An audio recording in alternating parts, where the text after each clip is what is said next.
What's going on, everyone? Welcome to the Fit, Healthy, and most of all, Happy podcast. I am your coach and host, Josh, here with his co-host and co-coach, KG, and I'm on the microphone. And it's getting to that time. We love the year-end episodes. Even this morning, I've been sitting down, starting to think about my goals in 2024. We want to do a longer episode too, reflecting on 2023, what worked, what hacks we learned, what things kind of failed that weren't the best. But today we're going to be talking lifestyle changes, because I don't think you produce amazing forward progress, change, development without really changing the core of your habits, who you are, your mindset, your attitude. By really working on these things, it's going to make you fitter, healthier, and happier in 2024. And that's our goal. And we love 10 things because it really allows us to get some depth here. And Kyle really curated this list with some bangers. So I'm going to let him take it away with number one. Number one is just dropping one vice or one thing that's holding you back. So I heard this from a speech recently. I don't remember, it may have been Gary Vaynerchuk, but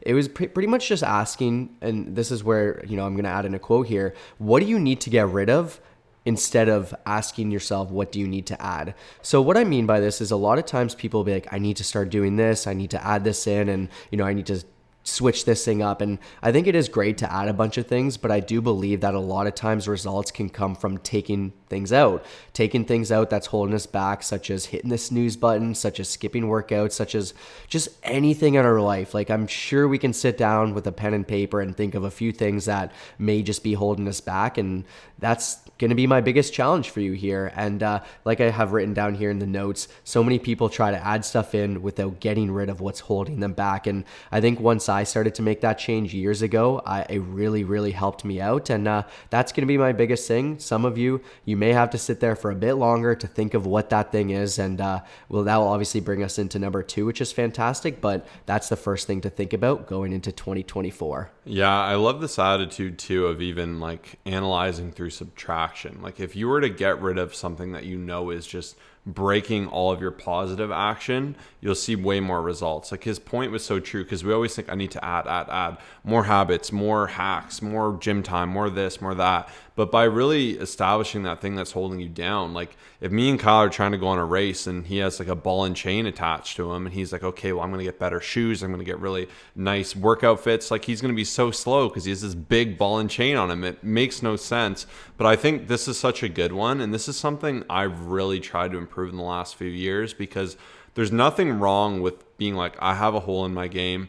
This is somewhere I should improve. This is somewhere I could do better. How can I improve that? And like, to me, I used to not like it because pride in you is like, no, I'm perfect. Nothing's wrong with me. I don't need to change anything. But when you have the attitude of like, okay, I'm not perfect, this is maybe holding me back. And by analyzing that, doing the hard thing and seeing that change, I'll be so much better. Even a book I'm listening to right now, he had mentioned about like asking yourself, where are you wasting a lot of time in your life? Where are you doing things that aren't fulfilling? Are you meeting up with people that are doing you no good and dragging you down? Are there people you need to let go of? Are there people you want to spend more time with? And that's a perfect segue into number two, which is to evaluate your circle. And Kyle had a note here, and I've never heard of this, but he said, 4 quarters is better than 100 pennies. And I have to agree with that too. Like, really just aiming to have more depth and quality, especially with social media. I think it's so easy to have hundreds of friends and thousands of people you bump into, but really cultivating some real friendships and relationships where you can have serious discussions, challenge each other, like really work to bring each other up,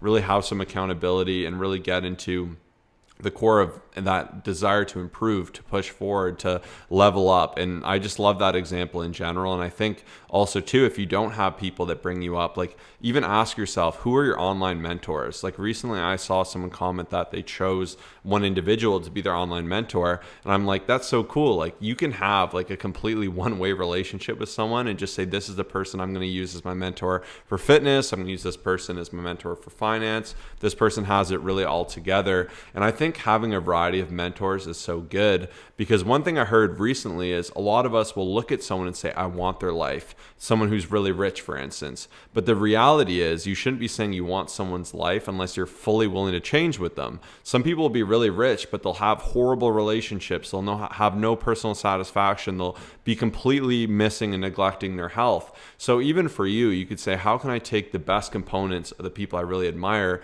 and create them to be my best version of myself. So that was a little bit of a side ramble, but I think it was a great segue. Yeah, absolutely. And I had something different here, but I just had to change it because I started thinking of some different things as Josh was speaking. But one thing I really want to encourage you, because this is something we've started implementing and it's never easy, but it's impactful, is encouraging more feedback from others.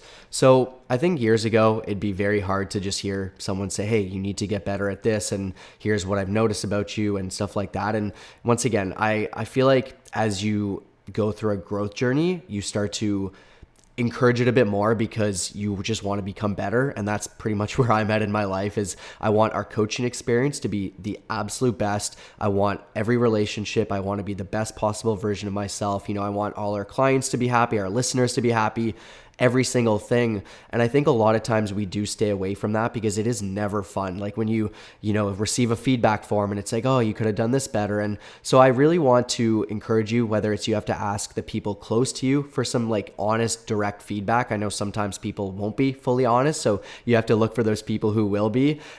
Even for us, like sometimes we'll do these anonymous little feedback forms where I think it's super impactful because you won't exactly know who's saying it, but they're going to be fully honest and transparent. And while we're on that topic, we actually have created a cool little feedback form for our listeners as well, because we want to make sure that going into this year, our podcast is the best possible version. If there's something you want to see more of, if you want to see more guests, like whatever it is like that you want to see more of, we would absolutely love for you to fill that out because, hey, I like to practice what I preach. So you can click that down below, which is an amazing form. It'll take you a few minutes, but we appreciate all feedback. And the more feedback you get, the better you can get. So that's going to be number 3. Yeah, and if you could take a few minutes to fill that out, especially if you like our podcast, like it's hard because we just create and we don't necessarily hear back as much as we want. And what we've really had a lot of love for too is just talking about things we're going through, answering questions. We get asked a lot from our clients, but we would love to hear more feedback so we can really continue to develop and improve into the new year. So it's the first link. You could fill it out as detailed or as simply as you want. And if there's just like a few questions you really want to get into and others you want to put NA, any feedback would be appreciated. We will be looking through it to find those holes in our game that we talked about and to really improve and push forward. And the next one we have here is to allocate more time to be creative. So I've mentioned before, I read a book called Creative Calling, and I really liked it because you don't really look at creativity as something you can train or improve. And it's real easy to neglect creativity in general, but doing things and creating things, whether it's like a podcast, whether it's creating new workout routines, whether it's very traditional forms of creativity like art and music and things along those lines, it's very inspirational and just beneficial for your brain and for your actual enthusiasm towards life. There's something amazing about thinking outside of the box and being able to pull some of those thoughts into actionables in your life. I couldn't agree more. And sometimes for myself, I'm like, I want to do everything else but be creative, but it's really great to sit down and, kind of force yourself because I feel like we can grow in that way for sure.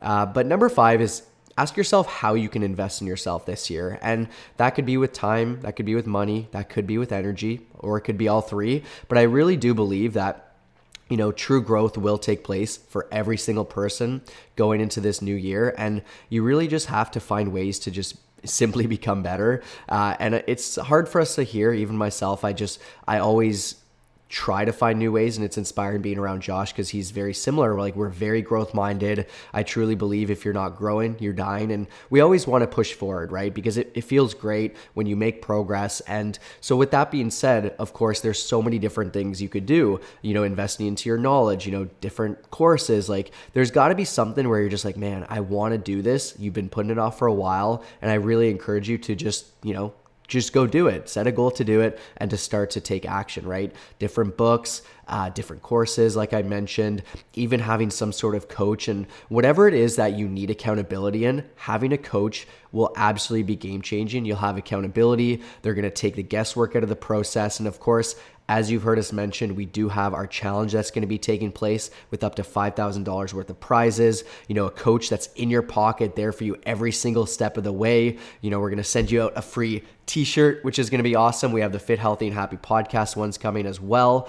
So that's something to look forward to. But with that being said, true growth does come from having someone who can just kind of take the entire process and just put it towards your situation and figure that out, and they'll, essentially take care of you every single step of the way. That's what we do for a living. It's what we're very proud of as well. And going into this new year, you have to ask yourself, where can I invest into myself that's going to produce the best results possible? I truly believe if you're on the path of becoming better within your fitness journey, that we're the solution for you, and we can't wait to help you. So just send us a message with the keyword challenge to our Instagram, and we will change your life going into this new year. Yeah, when you invest in something and you put your money where your mouth is, you take it serious. Otherwise, just a wish, it's a hope. And we always recommend like having real stakes, making it real for yourself, really putting some push behind those actions. Like if I just say, hey, I want to start running, it's going to be a lot more actionable if I signed up for like a half marathon, a marathon, or did something along those lines. And with becoming fitter, healthier, and happier as your coach, our goal is to push you in all those areas to make it as simple as possible and to really just give you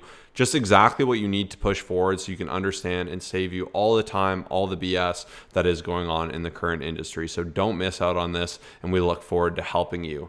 And next up we have, which is to really reevaluate and redevelop a morning routine. We went into this recently, so I won't go too far into it, but every year ask yourself what's working, ask yourself where you're slacking, where you could do a little bit better, what you need to emphasize more to see better results, more clarity, more improvement, and even to get back to some things perhaps that you've stopped doing that will help you push forward. Awesome. Kind of working off of that, of course, the morning routine is super important, but so is just overall high quality sleep and just a great sleep environment, great sleep space. So I really do encourage you.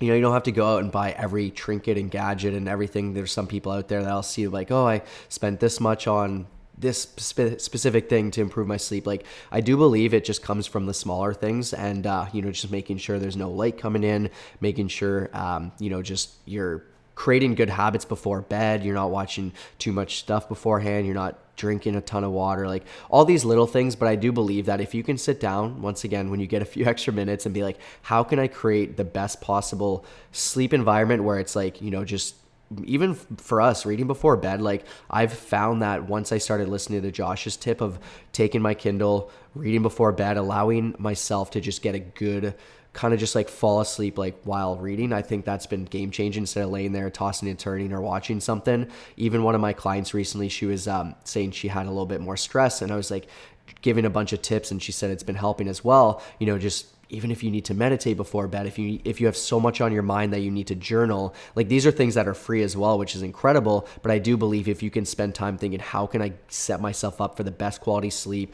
get up at the same time, these things will leave you feeling great and energized for the day, and it'll help you so much for sure. Yeah, this is another great place you can put your investment. It's so easy to overlook it. And even me, like, I'm like, oh, maybe I should get new bed sheets, maybe not. And like getting them to just how soft and nice they are, and upgrading that pillow if it's been a long time, even a really new, nice quality mattress, like anything to help you just level up there, a darker, cooler room, a better fan, whatever it may be. Like, these are things where you're going to see that benefit every single night. And it's so easy to put off, but it is such a big difference maker. And the next one is something I've been trying to do too, and we're always looking at, is to plan a getaway or trip or something you're looking forward to. If I know I'm going to the Bahamas mid-year, it's going to help motivate me to stay fit, stay accountable to that, and be like, I need to be ready to be on the beach. Having these big overarching themes, it's very motivating too, because when I'm in the gym, I'm like, okay, I'm going to be working hard. I'm going to have this to look forward to. I'm going to be able to just be happy with all the hard work I put in. Also too, when you have something you look forward to, you're going to see more optimism. I mentioned on the Monday podcast how Tim Ferriss will book vacations like 3 years in advance, just to have a lot of different things. Like, I have this coming up, this coming up, this coming up. Even for us, like last year, there was just so many exciting things. We did F1, we did Dubai, and it was really motivating knowing that there were so many things in the pipeline to really carry that momentum and that enthusiasm, and to really motivate us to be our best selves. Yeah, definitely just whatever it is, like something that it inspires you. Like it is so exciting. And when I spend time journaling, one of my favorite things that I learned, I think it was from Tony Robbins, was just 3 things that you're looking forward to within that week. So if it's a Monday and you have a lot of meetings that you're not looking forward to and just a lot going on, I think it's really nice to be able to be like, oh, well, Friday I have this. For us, we have a cool chess tournament, which I'm excited for. I'm already thinking of these things because every time I journal, I write it down. So it helps you push through those like potentially tougher moments or those non-exciting moments. And I think that's game changing for sure. Another thing is just really, I think, spending some time thinking about your relationship with media, social media, getting some sort of game plan going there. I've heard of a lot of different people who will, after work, once they step in foot into the gym, they've got a box, they put their phone in, they spend quality time with their, little ones and their, spouse and all that other stuff. And I just really want to encourage every person here. I'm still working on it. And I think it's one of my bigger goals for this year. I love being on my phone. I think it's, it's what I do. I spend a lot of time on it with our social media, what we do, our clients and stuff like that. But I do think that everybody does have they will do better with just like spending less time with like kind of more of the mindless scrolling. And I think that's really important. I was actually with someone yesterday and it was about 9 p.m. and essentially a friend of mine who had that like black screen on. It was like where you can put your phone on gray mode and he would use it for a second and you could just tell it looks so less exciting. And he was saying it helps him stay off his phone a lot more because it's just like pretty much taking the color out, which for, I guess, our brains, a lot of times we get excited when we go on Instagram, we see all these colors, whereas in this case, it helps them out, just not use it. So a lot of things, moral of the story is try to limit your screen time, take a break from media, even if you take a daily Sunday off or, at night you do a couple hours, whatever it is, I do believe you'll benefit from that. And last but not least is to go one more and go above and beyond. So we're big on this. Like when you want to stop short, say, okay, no, I'm going to do a little bit more. And before you know it, you will adapt to that one more and you'll have another opportunity to go one more even past that. So don't put yourself in a box of what you think you can do. Set some aggressive goals. Be excited for what's to come. Challenge what you deem normal. Aim to push yourself, just develop and go further. And even just keeping that attitude of just one more and just that idea of saying, everything I do, I'm going to be trying to grow. I'm going to be trying to push forward. I'm going to try and develop. And that's just going to be something in your corner to help you push further and do better. So once again, to recap, if you haven't already, make sure to fill out that little feedback form for the podcast. If you have 2 seconds to do that, that will really help us out and help us continue to improve. And if you're looking to truly make 2024 your best year yet, this is your challenge to jump in for our challenge with early discounted rates. This will be the absolute last time to get it with the discounts as well as the free shirt. So don't miss out on this. We can't wait to help you out. We'll see you in the next episode. Peace out.